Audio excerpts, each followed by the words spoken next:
반갑습니다. 성도 여러분, 7월 18일 월요일 아침입니다. 오늘 우리에게 주시는 말씀은 히브리서 10장 26절부터 39절까지 말씀입니다. 우리가 진리를 아는 지식을 받은 후 짐짓 죄를 범한 즉 다시 속지 않은 제사가 없고 오직 무서운 마음으로 심판을 기다리는 것과 대적하는 자를 태울 맹렬한 불만이 있으리라. 모세의 법을 폐한 자도 두세 증인으로 말미암아 불쌍히 여김을 받지 못하고 죽었거든. 하물며 하나님의 아들을 짓밟고 자기를 거룩하게 한 언약의 피를 부정한 것으로 여기고 은혜의 성령을 욕되게 하는 자가 당연히 받을 형벌은 얼마나 더 무겁겠느냐. 너희는 생각하라. 원수 갚는 것이 내게 있으니 내가 갚으리라 하시고 또다시 주께서 그의 백성을 심판하리라 말씀하신 것을 우리가 아노니 살아계신 하나님의 손에 빠져들어가는 것이 무서울진저 전날에 너희가 빛을 받은 후에 고난의 큰 싸움을 견디어 낸 것을 생각하라. 혹은 비방과 환란으로서 사람에게 구경거리가 되고 혹은 이런 형편에 있는 자들과 사귀는 자가 되었으니 너희가 갇힌 자를 동정하고 너희 소유를 빼앗기는 것도 기쁘게 당한 것은 더 낫고 영구한 소유가 있는 줄 알미라. 그러므로 너희 담대함을 버리지 말라. 이것이 큰 상을 얻게 하느니라. 너희에게 인내가 필요함은 너희가 하나님의 뜻을 행한 후에 약속하신 것을 받기 위함이라. 잠시 잠깐 후면 오시리가 오시리니 지체하지 아니하시리라. 나의 의인은 믿음으로 말미암아 살리라. 또한 뒤로 물러가면 내 마음이 그를 기뻐하지 아니하리라 하셨느니라. 우리는 뒤로 물러가 멸망할 자가 아니요 오직 영혼을 구원함에 이르는 믿음을 가진 자니라.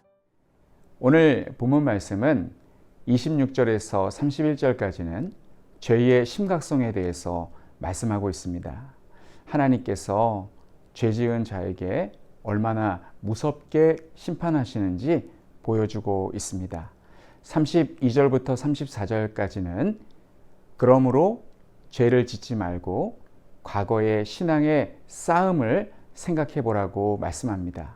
그리고 35절 말씀은 너희의 담대함을 버리지 말라고 권면하고 있고 36절부터 39절은 인내할 필요성에 대해서 말씀하므로 오늘 본문 말씀을 마치고 있습니다. 26절부터 31절까지 죄의 심각성에 대해서 먼저 말씀하고 있습니다. 세상에 죄 안 짓는 사람이 있을까요? 우리 모두는 다 죄를 짓습니다. 그런데 무슨 죄이길래 이렇게 엄히 말씀하시는 것일까요? 하나님은 7번씩 70번이라도 용서해 주시는 사랑과 자비가 무한하신 분이십니다.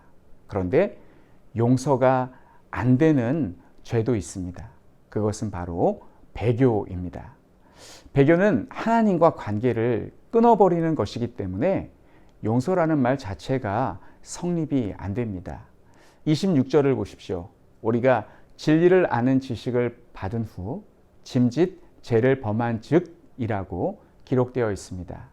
진리는 그리스도를 통한 하나님의 구원을 의미하며 지식은 진리에 대한 확실한 인식을 의미합니다.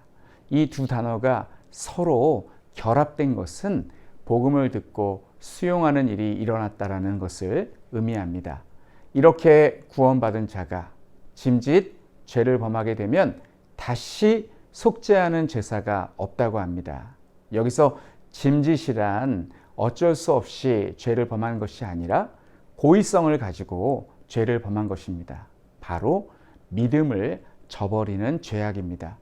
용서받을 수 있는 죄는 신앙하는 가운데 연약하여 죄를 범한 것이고 용서받을 수 없는 죄는 신앙에서 아예 완전히 떠나버리는 것을 의미합니다. 이런 자에게는 다른 종교를 통한 구원이 있는 것이 아니라 오직 심판만이 있을 뿐이라고 말씀하고 있습니다. 예수님을 믿었다가 핍박과 박해가 심하여 믿음에서 떠나는 죄는 하나님의 아들을 짓밟고 언약의 피를 부정하는 것이라고 합니다. 또한 은혜의 성령을 욕되게 하는 것이라고 합니다. 오늘 본문 29절 말씀은 한 번 택함받은 성도는 하나님께서 끝까지 구원하신다라는 칼빈주의 5번째 교리에 물음표를 갖게 만드는 말씀입니다. 그래서 장로교에서는 이런 사람은 애초에 하나님의 택자가 아니었다라고 주장하기도 합니다. 그러나 우리는 본문의 말씀을 교리가 아닌 설교로서 받아들여야 합니다. 히브리서 기자는 독자들에게 아무리 힘들고 어려워도 절대로 믿음에서 떠나지 말라고 강력하게 촉구하고 있는 것입니다. 32절부터 35절의 말씀을 보시면 히브리서 기자는 엄한 경고를 한 후에 설교처럼 과거 그들이 지켰던 믿음을 격려하고 있습니다. 32절에 전날에 너희가 빛을 받은 후에 고난의 큰 싸움을 견디어낸 것을 생각하라. 그들은 심한 고난 가운데에서도 믿음을 지켜왔습니다.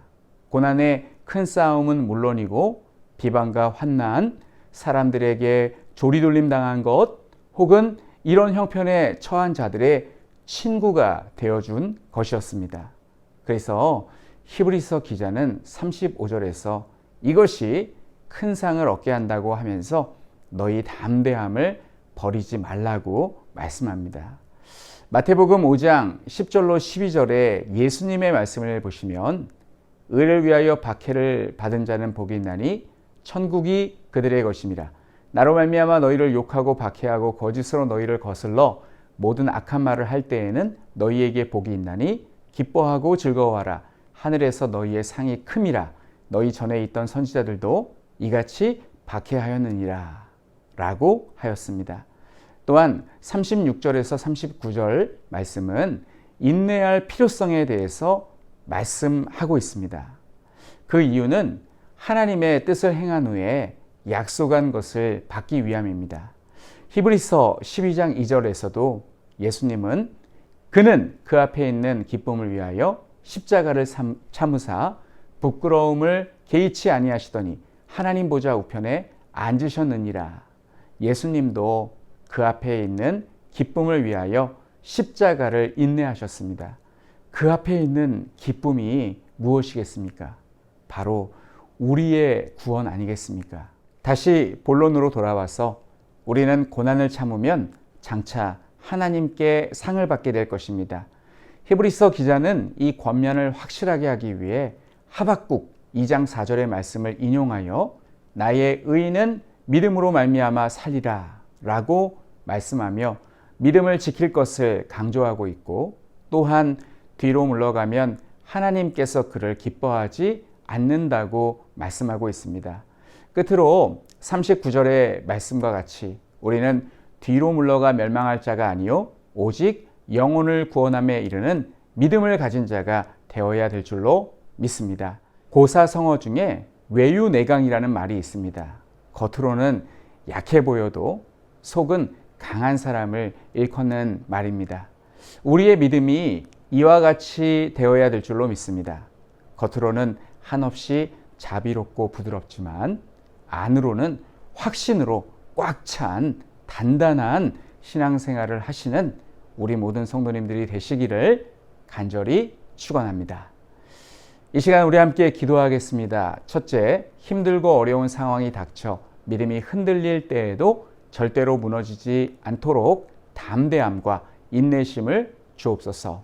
두 번째는 태국의 김동현, 백정욱 선교사님을 위해서 기도해 주시기 바랍니다. 논드아교회 성도들에게 담대한 믿음을 주셔서 코로나 상황 속에서도 주님을 더 사랑하는 성도들이 될 수 있도록, 지역 청소년들에게 보다 효과적으로 다가가 복음을 잘 전할 수 있는 길을 열어주시도록 위해서 기도해 주시기 바랍니다. 우리 함께 기도하겠습니다.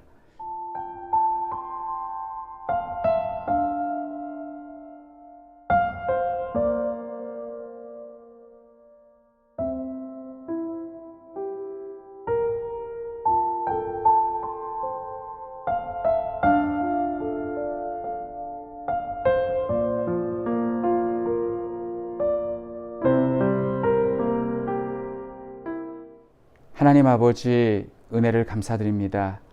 힘들고 어려운 상황이 닥쳐 믿음이 흔들릴 때에도 절대로 무너지지 않도록 우리에게 담대함과 인내심을 허락하여 주시옵소서.